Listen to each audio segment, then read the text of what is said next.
5 things to tell yourself. If you're tired of living on autopilot, Psychology Explained. Before you check your phone tomorrow morning, read this. 5 things to tell yourself. If you're tired of living on autopilot. Most people don't lose their direction in one dramatic collapse. They lose it quietly. One distracted morning at a time, one unconscious habit at a time, one repeated thought at a time.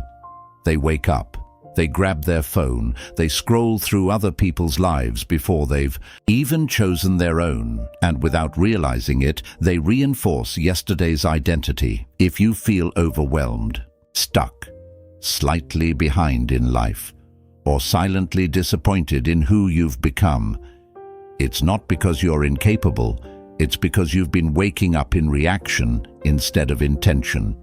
The first 10 minutes after you open your eyes are not neutral, they are programmable.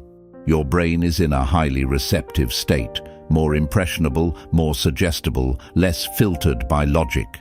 Whatever identity you rehearse in those moments sinks deeper. So if you're tired of drifting, here are 5 things to tell yourself every morning before the world tells you who to be. From this moment forward, I am not who I used to be. I choose to be. Your brain is obsessed with identity consistency. It wants to behave in alignment with the story you tell about yourself.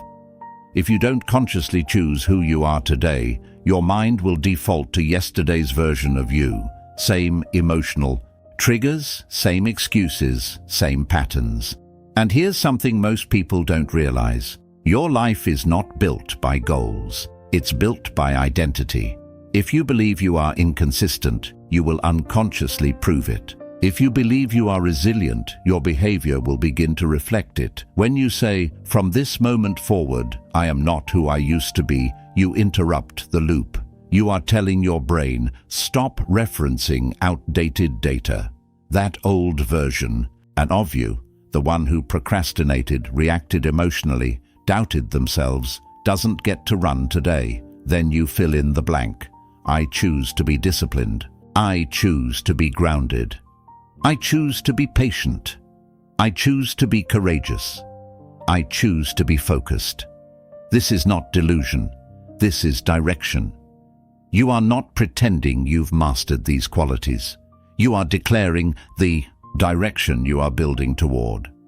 Identity precedes evidence, and when you repeat this daily, your brain starts filtering choices through the new identity.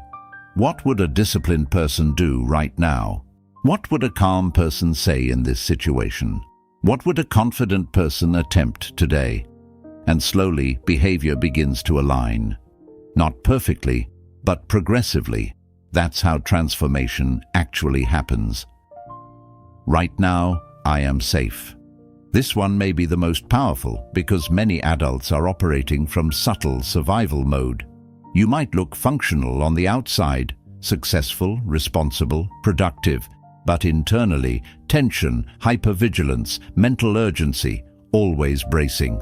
Not because something is wrong in this moment, but because your nervous system never fully learned how to stand down. Your nervous system does not respond to logic. It responds to perceived threat, and modern life feeds it constantly. Notifications, deadlines, comparison, information overload. So when you wake up and immediately check your phone, you spike cortisol before your feet hit the floor. But when you pause, breathe slowly, and say, "Right now, I am safe," you shift states. You send a signal to your body. There is no threat in this moment, and that changes everything, because a dysregulated brain scans for problems. A regulated brain creates solutions. A stressed mind reacts. A calm mind chooses. Safety is not complacency. It is capacity. When your body feels safe, creativity increases, decision-making improves, emotional regulation strengthens. You become less reactive, more intentional, and from that space, you build better days. Before productivity, stability, before ambition, regulation. Today, I will speak to myself like someone I love. The voice in your head is shaping your nervous system more than you realize. Harsh self-talk activates the same neural pain pathways as external criticism. So, when you call yourself lazy, behind, not good enough, you are not motivating yourself. You are threatening yourself, and threatened brains do not perform better. They shut down, they avoid, they procrastinate, they protect. Most people believe self-criticism fuels success. In reality, it fuels anxiety. Self-compassion does not make you weak. It makes you resilient. When you say, "Today I will speak to myself like someone I love," you change the internal climate. Imagine mentoring a child you deeply care about. Would you say, "You're pathetic. You'll never figure this out. You always mess things up"? Of course not. You would say, "Try again. You're learning. I believe in you." Your nervous system responds differently to those tones. Kindness creates safety. Safety creates growth. And paradoxically, people who practice self-compassion follow through more consistently, not less. Because shame freezes, support mobilizes. So this morning, become your own ally, not your own enemy. I will follow through. Done is better than perfect. Confidence is not built by big wins. It is built by kept promises. Every time you say you'll do something and don't, your brain logs it. I can't trust myself. And when self-trust erodes, motivation drops. Why? Pursue goals your nervous system doesn't believe you'll complete. Perfectionism sounds noble, but it's often fear in disguise. If it's not flawless, wait. If it's not impressive, delay.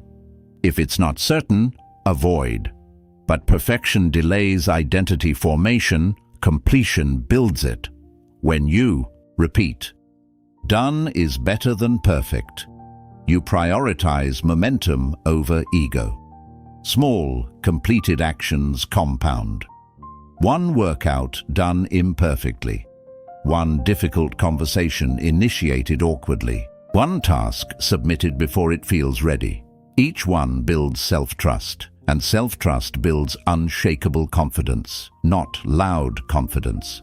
Quiet confidence, the kind that doesn't need validation.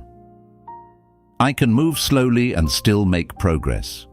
Modern culture worships speed, but speed without regulation leads to burnout. Many high achievers are not driven by purpose, they are driven by anxiety. Urgency feels productive, but often urgency is fear. When you say, "I can move slowly and still make progress," you detach your worth from your pace. Growth does not require speed. It requires direction. Trees grow slowly, but deeply rooted.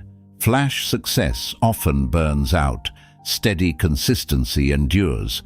Life is not a sprint, it is a long arc. Sustainable success is built in regulated steps. You are allowed to breathe.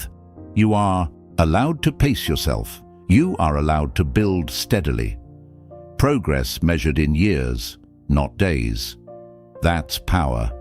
You are not stuck. You are patterned. And patterns can be rewritten. Not someday, tomorrow morning.